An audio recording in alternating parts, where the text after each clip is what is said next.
வாஸ்துப்படி வீட்டுக்குள்ளே படிக்கட்டு வச்சு கேள்விப்பட்டிருக்கிறோம். புதுசாக ட்ரெண்டிங் லிஃப்ட் வைக்கிறாங்க.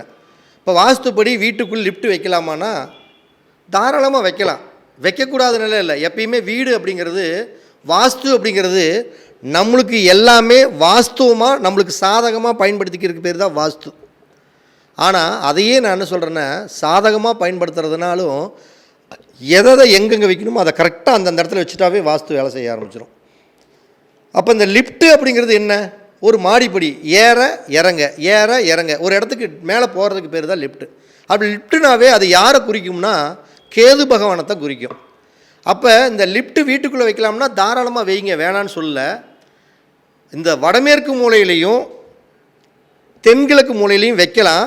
ஆனால் தாராளமாக வெய்யுங்க. இதில் என்ன ஒரு லாஜிக்னா, எடுத்த உடனே கொண்டே அந்த வடமேற்கு மூலையில் கொண்டே அந்த கார்னரில் டெட் எண்டில் கொண்டே வச்சிடக்கூடாது. அந்த மூலையில் ஒரு ரூம்பு மாதிரி, ஏதோ ஒரு டாய்லெட் பாத்ரூம்போ இல்லை ஏதோ ஒரு ரூம்பு மாதிரி வச்சு அந்த வடமேற்கு மூலையில் வைக்கலாம். அதாவது டெட் எண்டுக்கு போகக்கூடாதுன்னு நான் சொல்கிறேன். இப்படி ஒரு அந்த வடமேற்கு மூலையை கார்னர் பாயிண்ட்டுக்கு போகக்கூடாது. அந்த இடத்துல ஏதோ ஒரு ரூம் மாதிரி வச்சு அதுக்கு பக்கத்தில் தாராளமாக வடமேற்கு மூலையில் வைக்கலாம். அதே மாதிரி தென்கிழக்கு மூலையிலையும் அந்த டெட் எண்டுங்கிற அந்த தென்மேற்கு மூலையில் ஒரு சமையல் ரூமு இது மாதிரி ஏதோ ஒரு ரூம் அமைச்சதுக்கப்புறம் அதனுடைய அந்த பகுதியில் நீங்கள் தாராளமாக லிஃப்ட் அமைச்சிங்கன்னா கரெக்டாக வேலை செய்யும். அப்போ நீங்கள் லிஃப்ட் வைக்கக்கூடாதுன்னு இல்லை, தாராளமாக வைக்கலாம்.